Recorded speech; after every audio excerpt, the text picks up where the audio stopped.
Hey there everyone, this is Austin Bach, and we are back with some more standard action here on Magic Online. And as we speak, the Magic World Championship is happening in Boston, and I must say the standard deck choices for that tournament have been largely uninspired. You know, everyone really wants to do well in that tournament, so no one's taking any big risks, brewing any sweet decks. It's just a lot of Temur energy and mono red and control. But that doesn't sit right with me, because I'm always looking for new angles to attack the standard format, and today we are building a basically mono-white tokens deck, which is built around Anointed Procession, which is not a new card, but it's a card that got a lot better with the new set, in my opinion. So let's look at some of the ways that this deck functions. I guess we'll first talk about the one non-mono-white card in the deck, which is Start to Finish. The front half, you can cast for just white mana to make some tokens, so that obviously works well with Anointed Procession. But then because you're going to have such an excess of tiny creatures you don't really care about just lying around, the backside of Finish is going to be really nice, just unconditional removal. This is like the perfect engine piece for this deck. Legion's Landing is the one big new card that we got from Ixalan, and this card is a lot stronger than I gave it credit for when it first came out. It just makes a 1/1 token for 1 mana. It's like not a great card, but it's a passable rate, and if you have an Anointed Procession out, that's like a fine deal.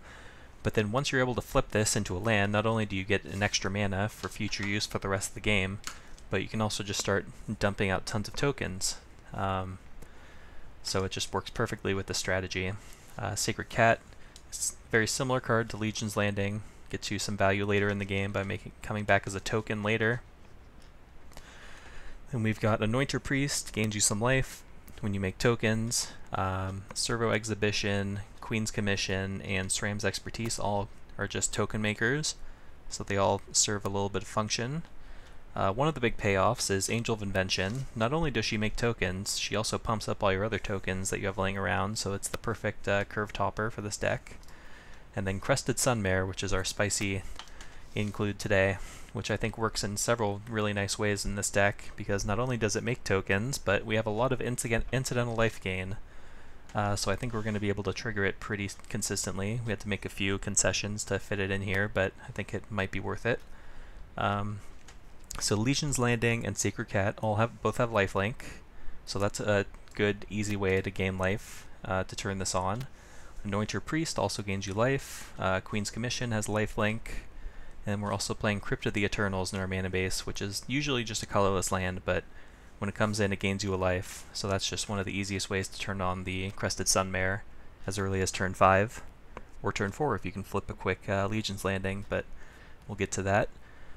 And then Dusted Dawn is the other big payoff. You're going to have a lot of tiny creatures, like 1 and 2 power creatures, and just being able to basically have a one-sided Wrath against a deck like Temur or whatever, it's going to be very powerful. It works very well with Angel of Invention because, first of all, Angel of Invention, you're going to have, the 2/1 Angel and a bunch of 2/2s, so you don't have to worry about the Dusted On taking it out. But then Angel of Invention only has 2 power, which means that you can get it back with the Dawn half of Dusted On. So even if you're playing against a deck that's heavy on removal, you can get back your Angels, get back your Anointed Priest, your Sacred Cats, whatever you need to do. It does nombo a little bit with Crested Sunmare, because obviously the Sunmare has more than 3 power, so it does get destroyed by the Dusted On. But the Sunmare also gives all your horse tokens indestructible, so it's not that big of a deal. And these two cards independent of each other are so strong that I think it's not that big of a deal to have them both in the deck. But anyway, back to Legion's Landing. We are kind of trying to build around it.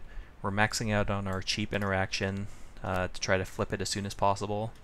We're also running a pretty mana-heavy draw deck. 24 lands doesn't seem like that much, but the Legion's Landing can also count as a land. So it's like we have 28 lands in a sense. But this deck is pretty mana-hungry, because you want to dump all your mana into the Legion's Landing. You also have Shephet Dunes, which is a nice payoff for having a bunch of cheap creatures. Just a free way to give your guys +1/+1. So that's another way to dump your mana into it. And then Start to Finish and Dusted On often give you utility late in the game. You can flashback your Anointed Priest, Sacred Cats, so there's always going to be things to do with your mana. So I tended towards the side of playing more lands than we might need, just to make sure that we have enough lands to function. But Sideboard is not quite complete yet, but my sideboards are never really that well thought out anyway, so I'm going to figure out the last slot off camera, but we're just going to be, we have a few different options to deal with whatever we might come against. I'll probably add in some sort of like graveyard hate, like one of the artifacts that exiles graveyards or something, just as the last slot, just a little bit extra utility, but we've got, some anti-red deck wins cards, we've got some anti-control cards, some just permanent base threats that we might need to deal with.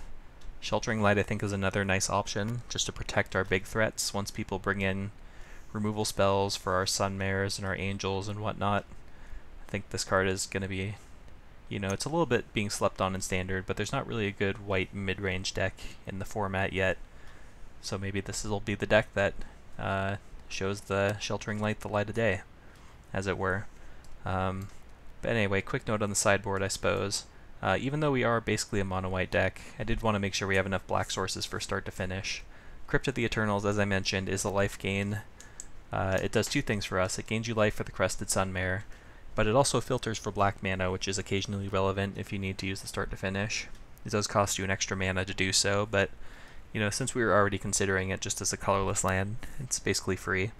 Concealed Courtyard, it's only untapped early in the game, but the early turns of the game are the most important anyway. If you have to play it tapped on turn 4 or 5, it can get annoying occasionally, but usually is not a big deal. But just white or black mana is nice. It's the only really good white-black dual land in the format. Then a couple Aether Hubs.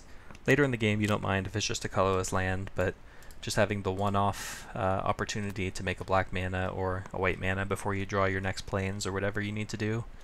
I don't think it'll be too much of a burden on the mana base, and then just a bunch of planes and the Shevet Dunes, which I already mentioned. But yeah, that's about it. Let's go ahead and take it into some matches.